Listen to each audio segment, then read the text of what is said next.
All right, you have legendary boxing trainer Ronnie Shields here in Sydney. Ronnie, how do you assess this fight? What challenge does Tim Tszyu pose to Errol Spence in this fight? I think the challenge that Tim poses is, he's a come forward kind of guy, and he's determined. He's a really determined fighter. And, you know, his record speaks for itself. He was a champion before, so he knows what it's like to be a world champion. He knows that, fighting a guy like Errol Spence and beating him just elevates him even more.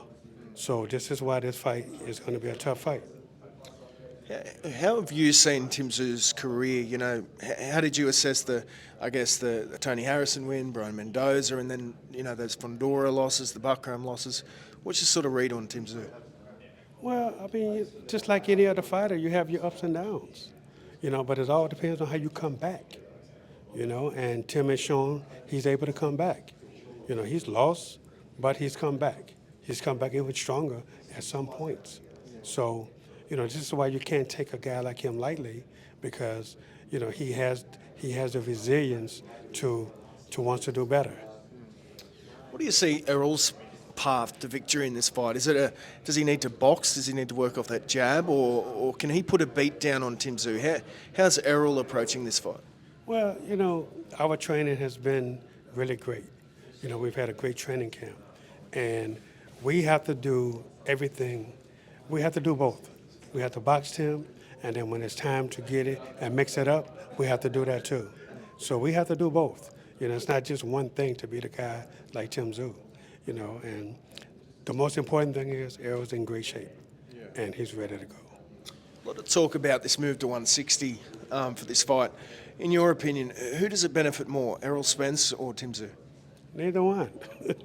Look, the thing about it was when we were supposed to be here like for a full 2 weeks, and we don't know what the holdup was, but they held us back a couple of days.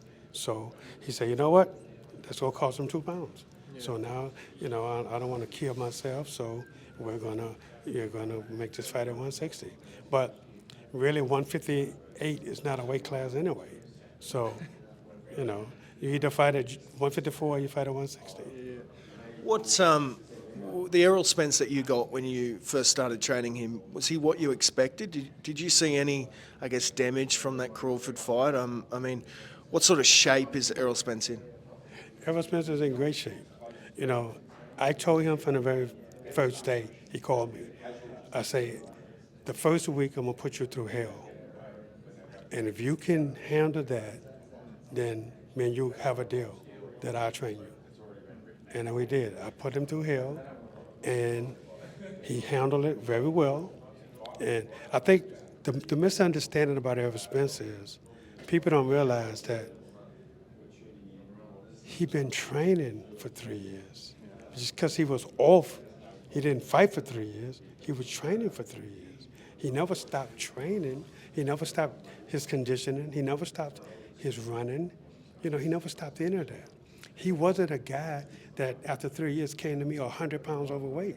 No, that's not that guy. He kept his body boxing, doing things. He kept his mind boxing, just because he wasn't fighting, and he wasn't sure he was going to make a comeback, but he just knew that, hey, for health purposes, I have to keep doing what I've been doing my whole life, and that's boxing. So he kept running, kept going to the gym, hitting the bags. He wasn't doing sparring or nothing like that, but he kept his mind boxing the whole time. Yeah. Then one day it hit him, I'm gonna try this again. Yeah. Here we are. What, Tim Tszyu's past 3 years, he's fought 7 times. He's taken a lot of damage in those fights, Ronnie. Would you have advised Tim Tszyu to take more of a break in between those fights? And do you think the damage in those fights is perhaps worse than a long layoff that Errol's had? Tim's done so much in these past few years. Could that be a negative for Tim Tszyu? Well, if you were training Tim Tszyu? Right. I don't know. Everybody's different. And when you assess someone, I guess you have to see where their mind is, number one, and workouts to see how they handle those workouts. And, and I don't know anything about Tim, so I can't say, whether him continuing back to back to back is good for him or not. That's not for me to judge him on that. But obviously, he feels, and, he feels that, he's going down the right path. So, and I don't knock him for that. Me being a fighter myself, I knew when it was time for me to get out of the game, And people always ask me, when did I retire? I never retired. I quit. Couple more for you. Tim Tszyu, Errol Spence, the loser of this fight, is that the end of the road? I mean, from your side, is Errol chasing those big fights? Does he want the Fondoras, the Boots, those sort of guys? And, if Tim loses, is that done for him? If Errol was to lose, is he done? How do you see that? Well, I can't speak for Tim Tszyu, but I can say this about Errol. Errol is not chasing world titles. His mindset is this: I fight one fight. If I win, I'm going to consider a second fight. If I lose, I'm done. If I consider a second fight, if I win, I'm going to consider whether I'm going to keep going or whether that's it for me if I lose. So one fight at a time. One fight at a time, but no more than 3. He's not chasing world titles. He don't care about world titles. That's not what he's back for. It's for self-motivation. Is why he's back.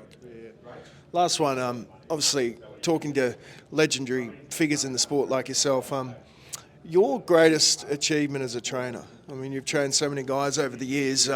The record, the list is endless. When you look back on your training career to date, what do you see as your greatest achievement, your greatest win? Any memorable moments for yourself, Ronnie?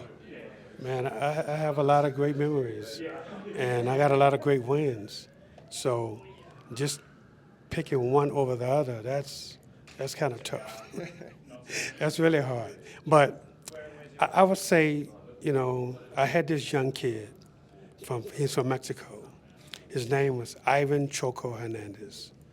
And the kid, I had never heard of him, And I got a call one day from his manager, and he asked me, would I be interested in training this guy? He said he's getting ready to fight Mark Too Sharp Johnson for the WBO title. And he said, let me send you some video, let me tell me what you think. So I say, well, he looks good. I say, bring him over and, we'll see. So he did, he brought him over, and the kid was really better than I thought, And Mark Too Sharp Johnson was like, he was the world champion.